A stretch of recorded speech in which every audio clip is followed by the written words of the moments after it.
Hello everyone, कहाणी आजकू स्मितामध्ये पुन्हा एकदा तुमचं सगळ्यांचं स्वागत आहे. आणि आज मी बोलणार आहे वि स खांडेकर यांनी लिहिलेलं सुखाचा शोध. विष्णू सखाराम खांडेकरांचं हे मी कदाचित तिसरं चौथं पुस्तक वाचते आहे. यापूर्वी मी ययाती आणि अमृतवेलसारखी पुस्तकं वाचलेत आणि जी मला प्रचंड भावलेली आहेत. खरं तर वि स खांडेकरांची लेखन शैली किंवा त्यांचं सांगण्याचा किंवा कौतुकाचा हाच भाग की त्यांचं लिखाण हे मनोरंजनात्मक नसतं, त्यांचं लिखाण हे काल्पनिक नसतं. खरं तर खूप गोष्टी ह्या मानवी जीवनाशी रिलेटेड, मानवी जीवनाचा स्वभाव, मानव किंवा मनुष्य कसा बिहेव करतो त्याच्या वेगवेगळ्या सिच्युएशनमध्ये, याचं एक जिवंत उदाहरण म्हणजे वि स खांडेकरांचं कुठलंही पुस्तक तुम्ही उचला. सो ययाती हे मला प्रचंड भावलं होतं. त्याच्यानंतर अमृतवेलनंतर तर मी रडले होते खूप वेळ. आणि सुखाचा शोध वाचताना मी ऑलमोस्ट 3 वेळा रडली आहे. आणि खूप जुनं पुस्तक आहे खरं तर. हे लिखाण 1939च्या दरम्यान च्या गोष्टी. जर त्यावेळेस जर वि स खांडेकरांचं हे विचार असतील तर मी विचार करते जर ते आत्ता असते तर काय कमालीचं त्यांनी लिखाण केलं असतं. असो, मानवी जीवन हा एक प्रकारचा त्रिवेणी संगम आहे असं खांडेकर सांगतात. आणि त्रिवेणी संगम आहे म्हणजे नेमकं काय तर 3 बेसिक गोष्टी आहेत: मी, माझं कुटुंब आणि माझी सोसायटी.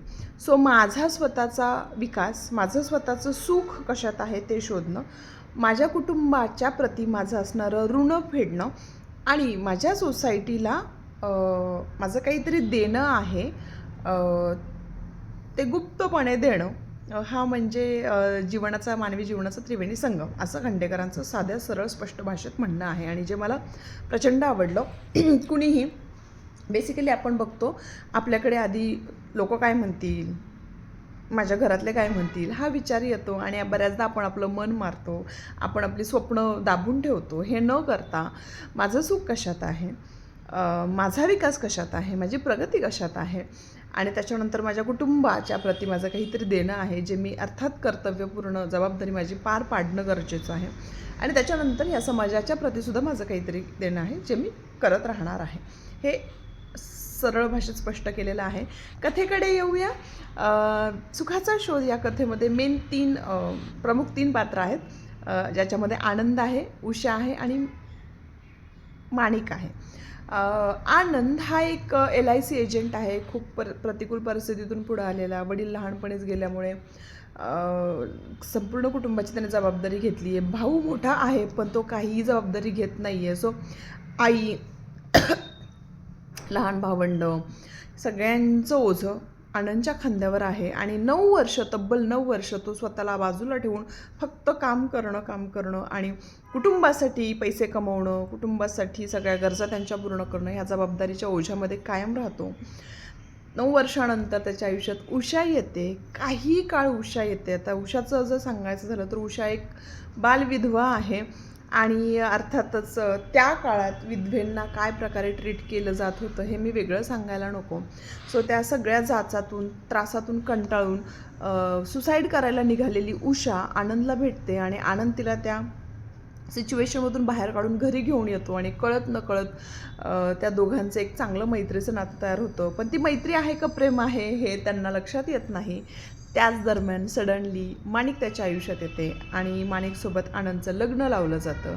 अर्थात माणिक ही एक शिकलेली सुंदर मुलगी आहे आणि जी सेल्फ इंडिपेंडंट आहे वगैरे वगैरे. आणि ती आनंदचा जो मोठा भाऊ आप्पा हा तिच्यासाठी आनंदसाठी तिला चूज करतो आणि त्या दोघांचं लग्न लावलं जातं. पण माणिकची एक वेगळी स्टोरी आहे.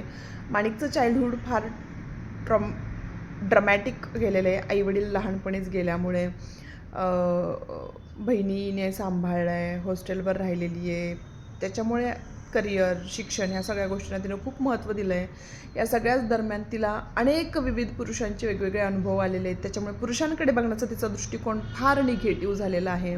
आणि अशातच तिला आनंद भेटतो आहे आणि ज्या गोष्टी घडत आहेत ह्या फार असह्य करणारे आहेत. आनंद एक साधा सरळ तरुण, पण त्याच्या आयुष्यात इतकं काही काही घडत असतं आहे आणि जेव्हा मी पुस्तक वाचत होते आणि कदाचित म्हणूनच असेल मला खूपदा रडू येत होतं की असं पण होऊ शकतं आणि समोरचा व्यक्ती असं पण फील करू शकतो, हे मलाही स्वतःला एक रिअलायझेशन होत होतं. सुख म्हणजे नेमकं काय? सुख कशात आहे? तर काही लोकांना ते पैशात दिसतं, काही लोकांना मटेरियलिस्टिक गोष्टीत दिसतं, काही लोकांना आपल्या कुटुंबात दिसतं, काहीला स्वतःत दिसतं. पण खरं सुख हे स्वतःमध्ये अंतर्मुख होण्यात आहे. खरं समाधान आपल्याला समजून घेणाऱ्यात आहे. आणि आनंद आणि उषा एकमेकांना खूप समजून घेताना दिसतात आणि ॲट दी एंड तेच एकत्र येतात. माणिक त्यांच्या आयुष्यातून निघून जाते, पण निघून जाता जाता ती तिची बाजू खूप छान पद्धतीने एक्सप्लेन करते. त्याच्यामुळे सुरुवातीला वाईट वाटलेली माणिक मला नंतर खूप चांगली वाटली. कारण आपण फार जजमेंटल असतो. आपण थोडंसं वाचलं किंवा थोडं एखाद्याला अनुभवलं की आपण म्हणतो ही अशीच आहे, हा असाच आहे. पण असं नसतं. प्रत्येकाची एक स्टोरी असते जी समजून घ्यायला वेळ लागतो. पुस्तकाच्या शेवटापर्यंत माझ्या लक्षात आलं नाही, पण माणिक वाईट व्यक्ती नाही आहे, ती चांगली आहे. तिच्या आयुष्यात घडलेल्या काही वाईट गोष्टींमुळे ती तशी झालेली आहे. उषा एक समंजस व्यक्तिमत्व आहे आणि तिला प्रेमाचीच कमतरता आहे. तिला प्रेम मिळत नाही आहे. तीही प्रेमाच्या शोधात आहे. आनंद हा सुखाच्या शोधात आहे आणि त्याचं सुख त्याला वाटत असतं की कुटुंबाला सगळ्या गोष्टी पुरवणं म्हणजेच मी सुखी आणि माझं कुटुंब सुखी आहे. पण ॲट दी एंड त्याच्या लक्षात येतं ज्या कुटुंबासाठी तो ही धडपड करतो ते कुटुंब त्याच्यासाठी नाही आणि मग तो स्वतःवर येतो आणि स्वतःवर काम करायला लागतो. खूप सुंदर पुस्तक आहे. कुठलाही परंपरागत आदर्श आंधळेपणाने न बाळगता समाज काय म्हणेल, लोक काय म्हणतील याचा विचार न करता मला आनंद कशात मिळतोय हे पाहणं म्हणजेच खरं सुख आहे, असं मला तरी असं समजलं. मला तरी असं वाटलं. खांडेकर सांगतायत मानवी मूल्याच्या दृष्टीने भोगापेक्षा त्याग श्रेष्ठ आहे, परंतु त्याग कधीही कुपात्री होता कामा नये. कोणताही त्याग हा वाईट विचारांनी नसावा किंवा काहीतरी स्वार्थापायी नसावा. मी हे केलं तर मला हे मिळेल असं असता कामा नये. आणि जर वेळ मिळाला तर नक्की वाचा सुखाचा शोध. मेहता पब्लिशिंग हाऊस आहे. खूप छोटंसं पुस्तक आहे, फार मोठं नाही आहे, पण खेळवतं. याच्यातली काही वाक्य जी मी हायलाईट केलेली आहेत. स्त्री प्रेमा वाचून जगत नाही, पण तिच्यावर खरं प्रेम फक्त मृत्यूच करू शकतं.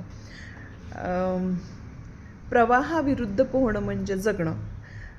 जग दुरून नेहमीच शांत दिसतं जेवढे तुम्ही जवळ जाल. जसं समुद्र दुरून शांत दिसतो, पण तुम्ही जेव्हा जेव्हा जसं जसं जवळ जाल तसं तसं तो तुम्हाला खोल जाणवतो.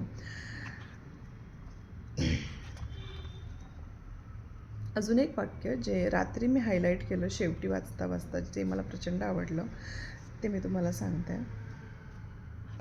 उत्कंठ प्रेम करण्या इतका जगात दुसरा कोणताही मोठा अपराध नाही. आपण आपले सर्वस्व द्यावे नि ज्याला ते दिले त्याने ते कवडीमोल लेखावे. यापेक्षा मोठे दुःख जगात दुसरे कुठलेही असू शकत नाही. माणुसकी आणि सुख यांचा या जगात काही संबंध नाही. आपल्याला काही लोक, काही व्यक्ती, काही अनुभव असे देऊन जातात आणि मग आपण अशा निगेटिव्ह थॉटमध्ये जातो. असो. खांडेकरांनी लिहिलेलं सुखाचा शोध नक्की वाचा आणि आवडलं तर कमेंटमध्ये सांगा. बाय.